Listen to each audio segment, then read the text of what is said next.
Our final witness is Brigadier General John Adams. General Adams is president of Guardian 6 Consulting. General Adams retired from U.S. Army in 2007 after more than 30 years of service. Thank you for your service. He has testified and written extensively about the implications of unfair trade steel imports and how these harm our nation and economic security. General Adams, you may now deliver your testimony. Thank you, co-chairs Boston Crawford, Vice Chairman Visklosky, distinguished members of the Steel Caucus.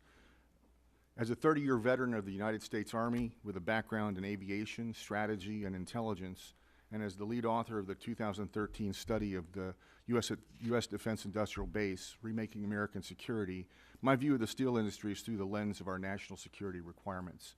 My experience and research in national security issues tell me that our domestic steel industry is vital to our nation's national security and that we must take urgent action to ensure that it retains the capacity to equip our military and sustain our critical homeland infrastructure. We can never mortgage this capacity, especially not to our strategic competitors. Indeed, the recently announced tariffs are only the first important steps to rebuild our steel capacity to ensure reliance in future conflicts.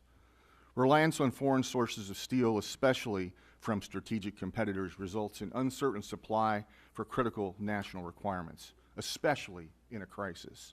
In 2004, on duty in Iraq, I witnessed our warriors applying jury-rigged armor plates, often sent by their families, to their vehicles to protect against IEDs.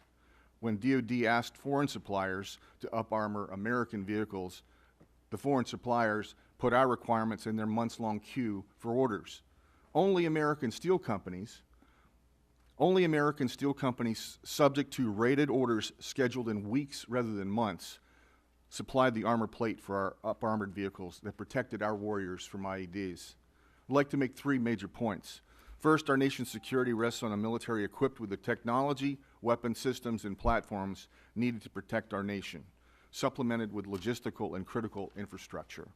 Despite technological advances in materials, notably composites and ceramics, domestic production of steel, often manufactured according to sensitive defense and homeland security specifications, remains vital in the manufacture of our defense and critical infrastructure. Steel is used in everything from armor plate for armored vehicles to aircraft carriers' decks. And production for our critical infrastructure is just as vital to our strong nation as is our weaponry. For example, bridges, rail systems, the electrical grid, and energy infrastructure.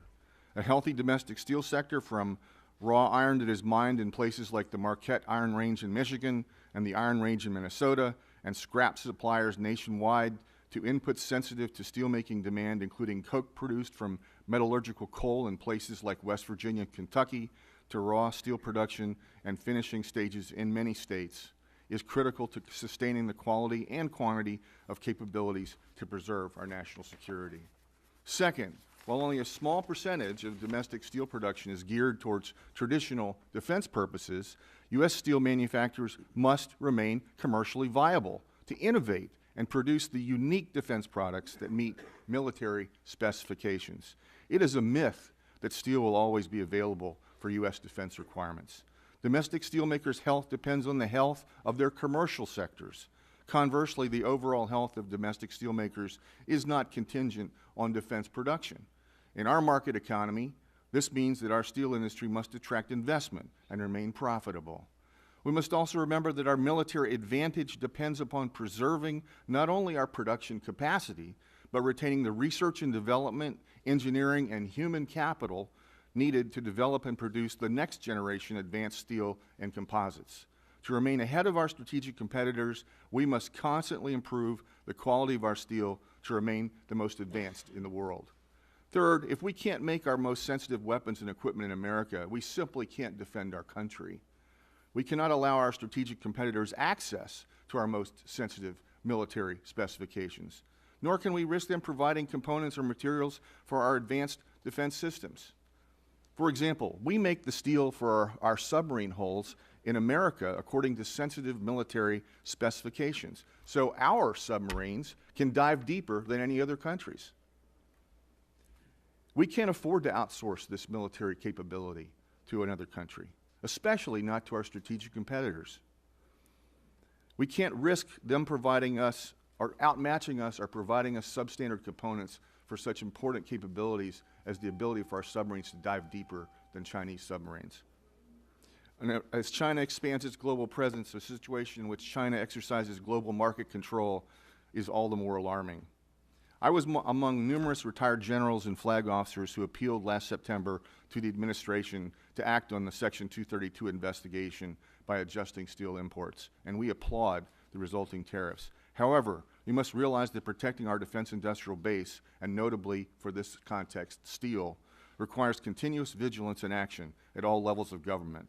Once we lose our core steelmaking capacity, it is gone, and our most dangerous strategic competitors will take advantage of our negligence. We must ensure that the U.S. steel industry remains strong and ready, a foundation of our national security. Thank you, sir.